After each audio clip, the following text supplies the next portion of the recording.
Hi, my name is Brooklyn, and I found these articles very interesting, very insightful. So, I personally think that the first article had like the most helpful information, the most tips. Um, I just thought it was great, very in depth, talked about a good bit of stuff. I also loved article number 4. It was also very like good at giving things to do. I think number 1 was just more in depth, so I liked that a little bit more.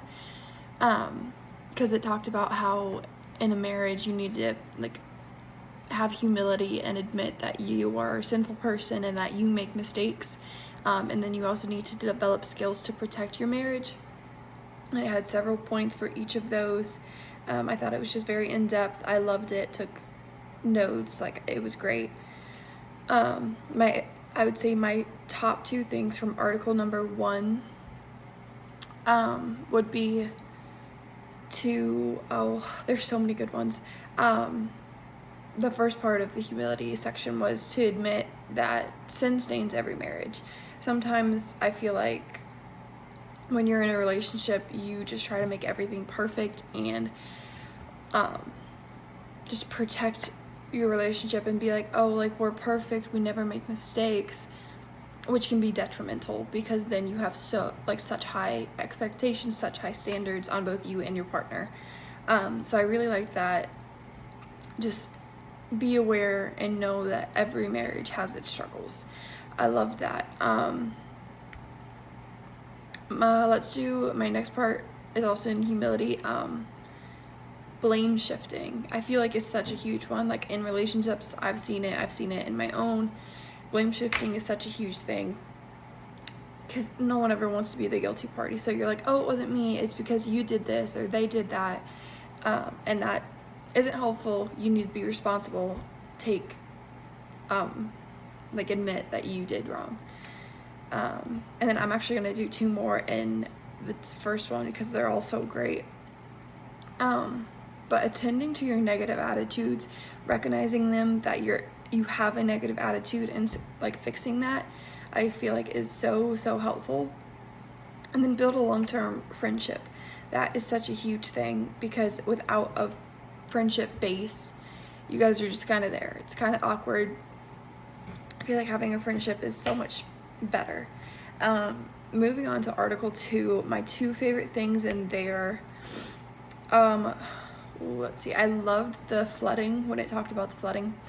A lot of times people do that and don't realize what they're doing, and all of a sudden like everything's fine, they're sitting there, and then all of a sudden they're like, well, I hate this, I feel this way, all this stuff, you do this wrong, this, and it's just like the other person's like, whoa, like we were just fine, where is this coming from? I've seen this before. And the person's like, wait, what just happened? So that's a really good thing to like know, to be aware of, to avoid. And then I feel like the harsh startup, I feel like if you're in a relationship and you have a conflict or something going on and you start harshly, it's not going to end well. And I feel like if you notice that it's going harsh, that you should be like, okay, hold on, let's restart, let's do this again. Number 3, like the third article, I loved the morning and evening gratitude. That honestly is something I've never thought about, and I love the idea of that, of like, I'm thankful for this in the morning, and I'm thankful. I just loved it. I thought it was a great idea. And then the daily check-in is also such a good idea because then you can talk to your partner, be like, hey, where are we at? What are we doing? How was our day? Like, what's going on? That type of thing. I love that. And then article number 4, also really loved this one. I feel like it's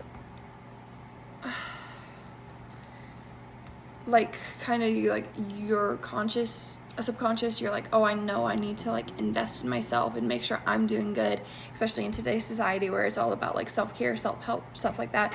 But sometimes when you get in a relationship and you're in church and you're working and you're in school, you get pushed to the back burner.